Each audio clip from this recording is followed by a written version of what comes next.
Phronesis investor academy के इस brand new video में आप सभी का स्वागत है। पोर्टफोलियो रिव्यू के न्यू सीरीज का ये हमारा फर्स्ट वीडियो है और इस वीडियो में हम 5 यूनिक पोर्टफोलियोज का रिव्यू करेंगे। अगर आप भी फ्रोनेसिस इन्वेस्टर एकेडमी के सब्सक्राइबर हैं और आप अपना पोर्टफोलियो रिव्यू कराना चाहते हैं तो आपको क्या करना होगा, इसके बारे में हम डिटेल में वीडियो के लास्ट में बताएंगे।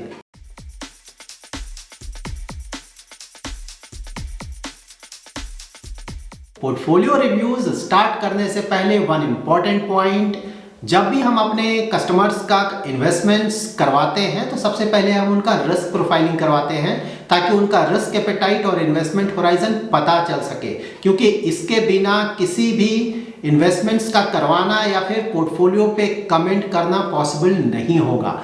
दैट्स वाई जब भी आप अपना पोर्टफोलियो हमें भेजें पोर्टफोलियो रिव्यू के लिए तो आप अपना रिस्क एपेटाइट और इन्वेस्टमेंट होराइजन जरूर मेंशन करें। अगर आप इन दोनों चीज़ों को मेंशन नहीं करेंगे तो हम आपके पोर्टफोलियो का रिव्यू नहीं कर पाएंगे। इनफैक्ट इस वीडियो में मैंने एक ऐसा पोर्टफोलियो इंक्लूड किया है जिसमें ये दोनों चीज़ें मेंशन नहीं है, लेकिन going ahead next video onwards हम ऐसे पोर्टफोलियोज को इंक्लूड नहीं करेंगे। So now let's start with our portfolio reviews. तो यहाँ पे हमारा फर्स्ट पोर्टफोलियो एक वेरी एग्रेसिव इन्वेस्टर का है जिनका इन्वेस्टमेंट होराइजन 15 ईयर्स से भी ज्यादा है। इन्वेस्टर करेंटली 7 फंड्स में अपना SIP कर रहे हैं। ये फंड्स हैं Parag Parikh flexi cap, PGIM India mid cap opportunities fund, Quant active fund, Axis small cap fund, Kotak small cap fund, Tata digital India fund and ICICI pro Nasdaq 100 index fund. इस portfolio को देखकर हमें क्लियरली दो चीजें पता चलती हैं। लार्ज कैप स्टॉक्स में एक्सपोजर ज्यादा नहीं लिया गया है और सेकंड है कि यहाँ पे जिन भी फंड्स में इन्वेस्टमेंट किया गया है वो ज्यादातर फंड्स काफी ज्यादा रिस्की फंड्स हैं। इस पोर्टफोलियो के साथ जो बेस्ट पार्ट है वो है यहाँ पे इन्वेस्टर का रिस्क प्रोफाइल और investment horizon. That is very aggressive investor हैं तो ऑफ कोर्स ये काफ़ी ज़्यादा रिस्क ले सकते हैं। अगेन इन्वेस्टमेंट होराइजन भी 15 ईयर्स से भी ज़्यादा है तो बिकॉज ऑफ दैट ऑल्सो ये काफ़ी ज़्यादा रिस्क ले सकते हैं। और साथ ही इन्होंने जिन भी फंड्स को सेलेक्ट किया है इन्वेस्टमेंट के लिए क्वालिटी वाइज वो सारे फंड्स अच्छे हैं।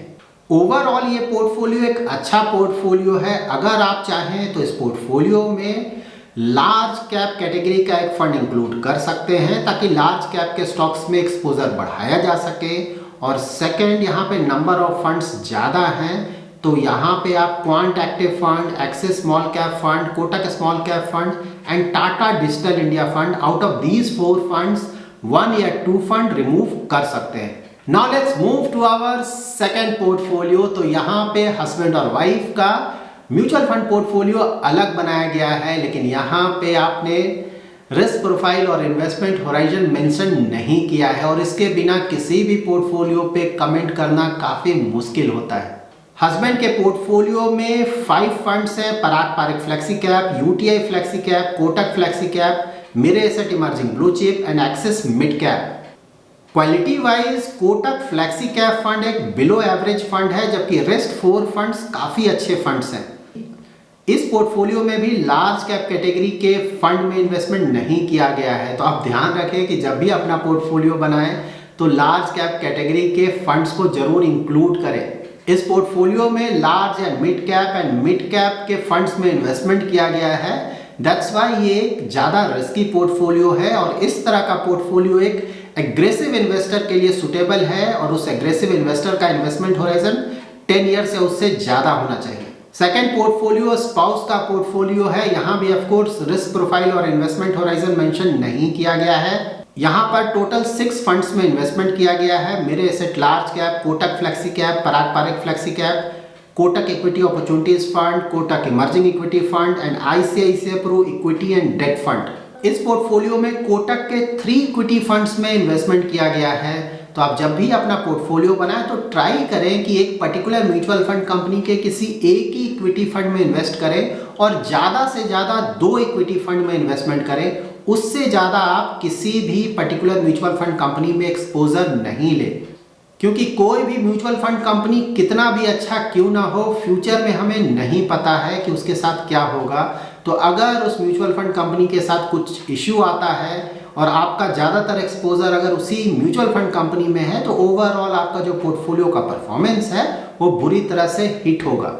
यहाँ पर आपने ICICI Pru equity and debt fund में भी अपना इन्वेस्टमेंट किया है, जो कि एक हाइब्रिड फंड है जिसने करेंटली अपने पोर्टफोलियो का अबाउट 68% इक्विटी में और अबाउट 23% डेट में इन्वेस्ट किया है। हाइब्रिड फंड्स का जो रिटर्न्स आता है वो किसी भी अच्छे प्योर इक्विटी फंड से लॉन्ग टर्म में कम आता है। दैट्स वाई जब भी आप हाइब्रिड फंड्स में अपना इन्वेस्टमेंट करने का प्लान करें तो सिर्फ इन 2 कंडीशंस में ही इन फंड्स में आप अपना इन्वेस्टमेंट करें। फर्स्ट है कि अगर आप एक एग्रेसिव या वेरी एग्रेसिव इन्वेस्टर हैं, लेकिन अगर आपका इन्वेस्टमेंट होराइजन 5 इयर्स से कम है, that is 3 years to 5 years के बीच में है, तब आप इन हाइब्रिड फंड्स में अपना एक्सपोजर ले सकते हैं।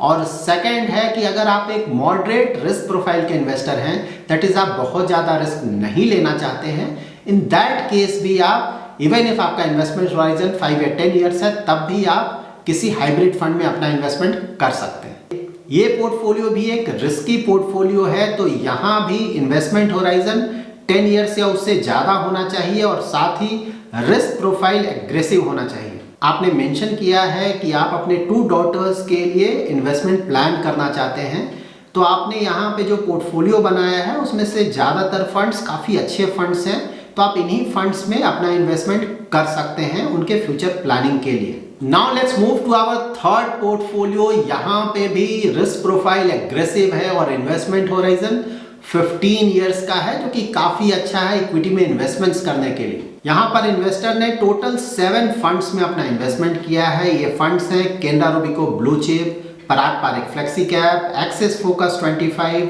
Mire asset emerging blue chip, Invesco India contra, Mirae tax saver and Canara Robeco tax saver. Quality wise ये सारे 7 फंड्स अच्छे फंड्स हैं। ऑफ कोर्स आपने कंसर्न रेज किया है रिगार्डिंग एक्सिस फोकस 25, तो यस लास्ट 2 इयर्स में आपने देखा होगा कि एक्सिस के ज़्यादातर इक्विटी फंड्स का परफॉर्मेंस अच्छा नहीं है, लेकिन Axis as a fund house का परफॉर्मेंस काफ़ी अच्छा रहा है लास्ट फ्यू ईयर्स से। तो हम ये एक्सपेक्ट कर सकते हैं कि आने वाले कुछ समय में इन फंड्स का परफॉर्मेंस इम्प्रूव करेगा। लेकिन अगर आप इस फंड को रिमूव करना चाहते हैं अपने पोर्टफोलियो से, तो आप वो कॉल ले सकते हैं, क्योंकि ऑलरेडी आपके पोर्टफोलियो में 7 फंड्स हैं, तो आप अपने पोर्टफोलियो से 1 या 2 फंड को रिमूव कर सकते हैं। इस पोर्टफोलियो में क्वांट एक्टिव फंड में अलग से इन्वेस्टमेंट आप अवॉइड कर सकते हैं, क्योंकि क्वांट एक्टिव फंड से आपको लार्ज कैप, मिड कैप और स्मॉल कैप का एक्सपोजर मिलेगा, लेकिन यहाँ पे आपको ऑलरेडी लार्ज कैप और मिड कैप में अच्छा एक्सपोजर मिल रहा है। और अगर आपको स्मॉल कैप में एक्सपोजर चाहिए तो आप अलग से एक स्मॉल कैप फंड में अपना इन्वेस्टमेंट कर सकते हैं। ऑफ कोर्स यहाँ पे आपको ध्यान रखना होगा कि स्मॉल कैप के फंड्स काफ़ी ज़्यादा रिस्की होते हैं। फोर्थ पोर्टफोलियो भी एक एग्रेसिव इन्वेस्टर का है, जिनका इन्वेस्टमेंट होराइजन 12 टू 15 इयर्स का है, और यहाँ पे इन्होंने टोटल 8 फंड्स में अपना इन्वेस्टमेंट किया है। सो ये 8 फंड्स हैं UTI Nifty index fund, ICICI Nifty next 50, Nippon Nifty mid cap 150। ये ऑल 3 फंड्स इंडेक्स फंड्स हैं, और इसके साथ ही कुछ एक्टिवली मैनेज्ड फंड्स में इन्वेस्टमेंट किया गया है, like Mirae asset emerging blue chip, Parag Parekh flexi cap, ICICI Pru value discovery, HDFC small cap and Kotak Nasdaq 100। इस पोर्टफोलियो में performance wise HDFC small cap fund एक एवरेज फंड है, रेस्ट ऑल फंड्स अच्छे funds हैं। 2 issues हैं जो कि clearly पता चलती हैं। First of course number of funds ज़्यादा है। जब भी आप अपना पोर्टफोलियो बनाएं तो 3 to 4 फंड सफिशिएंट है। अगर आपका इन्वेस्टमेंट अमाउंट काफ़ी बड़ा है तो आप 5 to 6 फंड्स भी इंक्लूड कर सकते हैं, लेकिन उससे ज़्यादा फंड्स आप अवॉइड करें। सेकेंड पॉइंट है कि आपने जो इंडेक्स फंड्स में अपना इन्वेस्टमेंट किया है, तो यूटीआई निफ्टी इंडेक्स फंड और ICICI Nifty next 50 index fund से आपको लार्ज कैप के स्टॉक्स का पूरा एक्सपोजर मिल जा रहा है, जो कि काफ़ी अच्छा है। लेकिन आपने निपॉन निफ्टी मिड कैप 150 में भी अपना इन्वेस्टमेंट किया है, जिससे कि आपको मिड कैप के 150 स्टॉक्स में एक्सपोजर मिल रहा है। लेकिन यहाँ पर आपको मिड कैप का स्टॉक्स का जो एक्सपोजर है वो आपको Mire asset emerging blue chip से भी मिल रहा है, पराग पारेख फ्लेक्सी कैप से भी मिल रहा है, ICICI प्रू वैल्यू डिस्कवरी से भी मिल रहा है, और HDFC स्मॉल कैप से भी मिल रहा है। जब भी आप अपना पोर्टफोलियो बनाएं तो आप ये ध्यान में रखें कि लार्ज कैप कैटेगरी के जो एक्टिवली मैनेज्ड फंड्स हैं वहाँ पे यस प्रॉब्लम है, ज़्यादातर फंड्स अपने बेंचमार्क को बीट नहीं कर पा रहे हैं, तो वहाँ पे बिल्कुल आप चाहें तो इंडेक्स फंड्स में अपना इन्वेस्टमेंट करें। लेकिन मिड कैप और स्मॉल कैप कैटेगरी में अभी भी कुछ फंड्स हैं जो कि अपने बेंचमार्क को काफ़ी अच्छे मार्जिन से बीट कर रहे हैं। तो यहाँ पे अगर आप एक एग्रेसिव इन्वेस्टर हैं, इन्वेस्टमेंट होराइजन भी आपका लॉन्ग टर्म का है, तो यहाँ पे आप इंडेक्स फंड्स को अवॉइड कर सकते हैं और अच्छे क्वालिटी के एक्टिवली मैनेज फंड्स में अपना इन्वेस्टमेंट कर सकते हैं। जब भी आप अपना पोर्टफोलियो बनाएं तो आप ये ध्यान में रखें कि एक साथ एक्टिव फंड्स और पैसिव फंड्स दोनों में इन्वेस्ट नहीं करें। सपोज आप लार्ज कैप कैटेगरी के इंडेक्स फंड्स में अपना इन्वेस्टमेंट करना चाहते हैं, तो वहां पे आप लार्ज कैप कैटेगरी के एक्टिव फंड में अपना इन्वेस्टमेंट नहीं करें। सिमिलरली अगर आप चाहते हैं कि आपको मिड कैप और स्मॉल कैप के इंडेक्स फंड में ही अपना इन्वेस्टमेंट करना है, तो वहां पे आप फिर एक्टिवली मैनेज्ड फंड्स में अपना इन्वेस्टमेंट अवॉइड करें, क्योंकि वहां पे पूरी तरह से डुप्लीकेशन होगा। क्योंकि जब भी आप अपना इंडेक्स फंड में इन्वेस्टमेंट करते हैं तो उस इंडेक्स फंड से उस पर्टिकुलर कैटेगरी में जो भी स्टॉक्स हैं उन सारे स्टॉक्स में आपको एक्सपोजर मिल जाता है।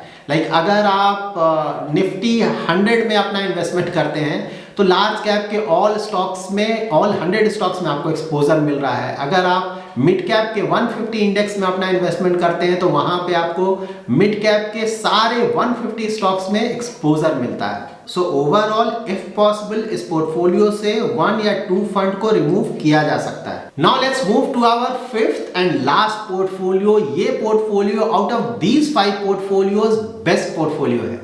यहां पर भी इन्वेस्टर का रिस्क प्रोफाइल है एग्रेसिव और इन्वेस्टमेंट होराइजन है 15 इयर्स का। यहां पे सिर्फ 4 फंड्स में इन्वेस्टमेंट किया गया है। ये फंड्स हैं Canara Robeco blue chip, Axis growth opportunities, Canara Robeco emerging equities and Axis small cap fund. So quality wise ये सारे फंड्स काफ़ी अच्छे फंड्स हैं, नंबर ऑफ फंड्स भी काफ़ी कम है और यहाँ पे जो आपने पोर्टफोलियो बनाया है उससे आपको लार्ज कैप, मिड कैप और स्मॉल कैप तीनों तरह के मार्केट कैप के स्टॉक्स में अच्छा एक्सपोजर मिल रहा है। सो ओवरऑल ये पोर्टफोलियो अच्छा पोर्टफोलियो है। इस वीडियो में हमने इन 5 पोर्टफोलियोज का रिव्यू किया है। तो अगर आप भी अपना पोर्टफोलियो का रिव्यू कराना चाहते हैं तो आप अपना पोर्टफोलियो हमें मेल कर सकते हैं हमारे ईमेल आईडी पे, दैट इज contact@phronesis.com पे। अपना पोर्टफोलियो हमें भेजने से पहले क्लियरली आप ये समझ लें कि सारे पोर्टफोलियोज का रिव्यू पॉसिबल नहीं होगा। हमें काफ़ी ज़्यादा पोर्टफोलियोज मिलते हैं रिव्यूज़ के लिए, तो हम सिर्फ कुछ ही पोर्टफोलियोज का रिव्यू कर पाएंगे। साथ ही हम आपके मेल्स का भी रिप्लाई नहीं कर पाएंगे। हम हमारे YouTube चैनल पे जिन भी पोर्टफोलियोज का रिव्यू करते हैं वो सिर्फ एजुकेशनल पर्पस के लिए है। यहाँ पर हम किसी भी तरह का कोई एडवाइस या रिकमेंडेशन नहीं देते हैं। हम सिर्फ क्वालिटी ऑफ फंड और नंबर ऑफ फंड्स पे कमेंट करते हैं और इसके थ्रू हम ओवरऑल आपको ये बताना चाहते हैं कि आप अपना पोर्टफोलियो कैसे बनाएं और आप अपना पोर्टफोलियो का रिव्यू कैसे करें। So that's it in this video. अगर आपको ये वीडियो पसंद आया है तो जरूर लाइक एंड शेयर करें और अगर अभी तक आपने हमारा YouTube चैनल सब्सक्राइब नहीं किया है तो जरूर सब्सक्राइब करें। Thanks lot for watching.